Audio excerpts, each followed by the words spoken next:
Good afternoon, ladies and gents. Full Face here, coming at you live and direct from Bunbury, Western Australia. Got a quick one for you here. This is my 2008 Ninja 250. Just thought I'd give you a quick rundown on it and my opinion on the Ninja 250 as a learner bike. So I'll dive straight into it. Basically, it is a 249cc parallel twin.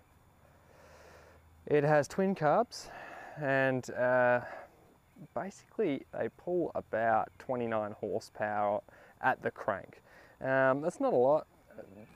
I think most of them, on the average that I've seen for your stock ones, pull about 24 to 25 horsepower on a good day on the dyno at the rear wheel.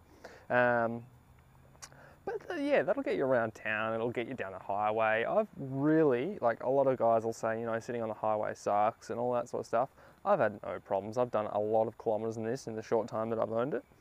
And I can't really fault it. I will gear it down a little bit just for dropping the revs and a little bit extra highway mileage, but that's about it. It has, as in modifications, a Mazzari exhaust, as you can see there, no baffle. The fender eliminator, which is a bit of a homemade job, and I've tidied it up a lot, to be honest with you. It has the seat cowl. It has a quick turn throttle mod. You can't actually see that, but it's in there.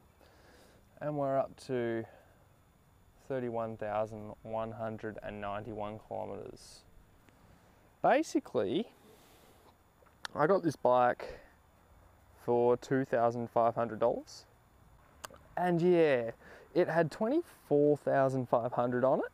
It had been regularly serviced, and a guy had owned it, basically driven it around for a little while, and then found out he needed a car. Ridden it around for a little while.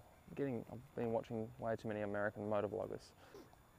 Great bike to learn on. Don't listen to anyone that says you're gonna need a heap more power or all that sort of stuff if you're just driving around town. If you're doing nothing but long trips, yeah, okay, move up to, or get a 300 or something like that at least.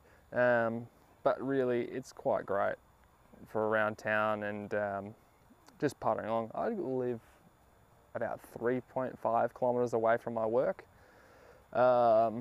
which is where I ride it to most days. And I do that trip four times a day, so just in traffic, excellent little bike. These and the 125s and the 300s are just an awesome little cheap way to get around. Now, as for the size, you do hear a lot of guys saying that the Ninja 250 looks like a 600. And I know when I was looking at buying them, basically, in photos and in the footage, they look like a 250. You get up close to it, and it is a bit bigger than you think it's going to be. And I actually had it next to my mate's CBR 250RR Fireblade. And it's a good 50 mil taller at least, and the seat's taller, and it looks like a bigger bike. You can totally understand it once you see one in person.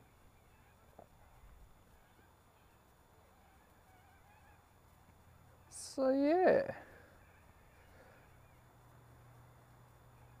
I have a Pirelli Sport Demon, 130 70 17 on the back, and a Sport Demon on the front. I think the size is, I think it's a 110.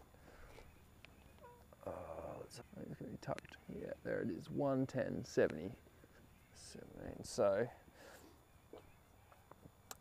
quite good tyres. The brakes are a little bit average. You could definitely do, the feeling's a little bit vague and a bit spongy. So while they do pull up okay, you'd like a little bit more feel to it in the lever. and in the pedals. So what I'll probably do is just upgrade. I'm not planning to do a lot of mods to this, but I will upgrade to stainless lines or to braided lines just for a bit of extra feel and safety. And as a bet, it's probably only had, if that, one brake flush its whole life, and I wouldn't mind doing another one for peace of mind. So yeah, it's a good little bike. I've had very, very, very little problems with it. And the only real problems I've had have been induced by people or myself. And yeah, I really can't fault it. If you're looking to pick one up, my suggestion is to pick one up if you get it cheap enough.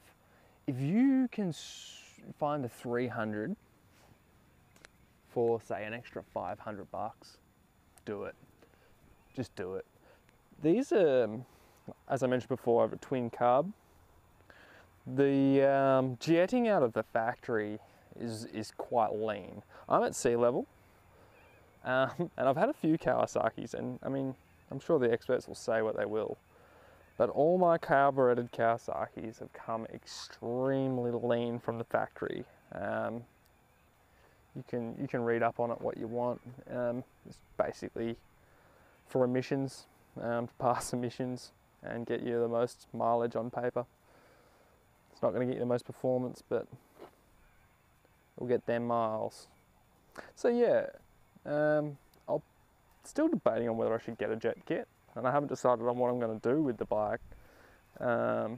So that is one thing I'd suggest. If you can get the 300 that has fuel injection, you'd be a little bit better off. A little bit taller gearing for the highway, and just a little bit more oomph. It's got about 8 more horsepower or something like that. So I know it doesn't sound like much, but when you've only got 25 horsepower at the wheel, an extra 8's a big chunk. So yeah, that was my quick review. I'll put a little slideshow up on the screen, just with a couple of shots. So yeah, thanks for watching. Full face out.